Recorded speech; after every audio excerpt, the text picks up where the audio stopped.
Here we have another just beautiful, fantastic, beautiful color. Natural jade stone, nephrite ocean tumbled stone, a dive specimen that I acquired from Kenny Camillo. And this dive specimen is a beautiful piece of jade, and it's also a Paleolithic artifact. It's a story stone face and mammoth effigy.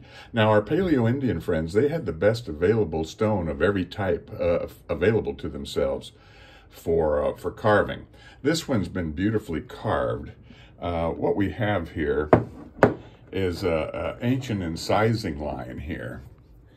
This groove was put in there, if I can get it, there we go, was carved in there by hand by our Paleo Indian friends over 12,000 years ago. And it basically is making for a baby mammoth trunk, a smaller one over here, when facing this way. Horizontally are the mammoth images, vertically are the human faces. But when we hold it this way, it's pretty cool. What we have is the back leg here and the front leg here and the eye slit and then the trunk coming down to the right.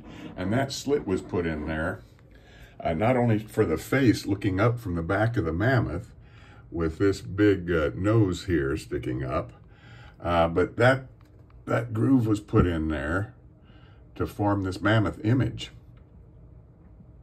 And some of that damage is actual pecking there for an eye as well, when we turn it upside down as well. But this is a mammoth that not only has been anciently grooved, like this stone here, this blue jade piece that Pinkerton found. He was crawling underneath a poison oak on the slope of Plaskett Creek in the Middens. Most of the jade that we find on the beaches and most dive specimen are middens. Most of the jade were found by our Paleo Indians, brought up on the bluffs that extended way out 12,000 years ago, and sea level was 200 feet below what it is today 12,000 years ago. But this is chatoyant, and chatoyancy is from heating and cooling of this jade. It fractures like tiger's eye, and it forms a chatoyancy.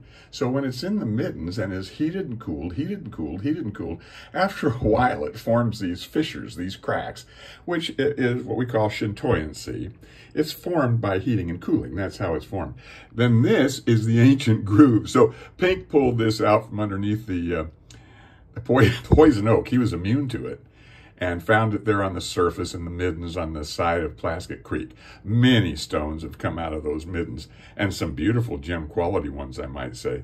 But and then on this side, we have that same groove, that ancient paleo grooving to form the mammoth effigy on that stone, as we do here on this stone. So a number of jade stones are etched. This one here is worked really good right here.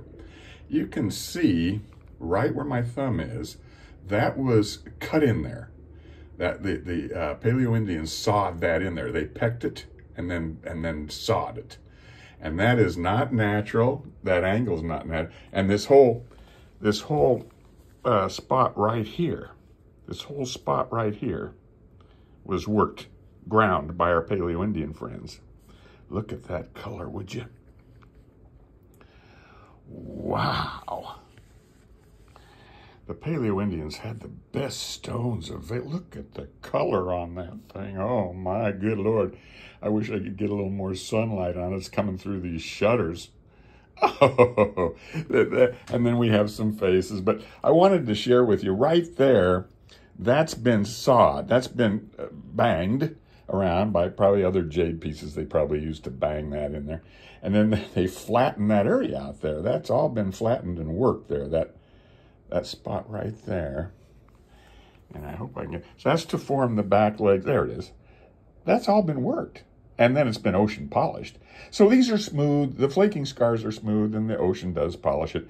Just like the paleo points that we find that are river polished in the Midwest. Those are some of my favorites.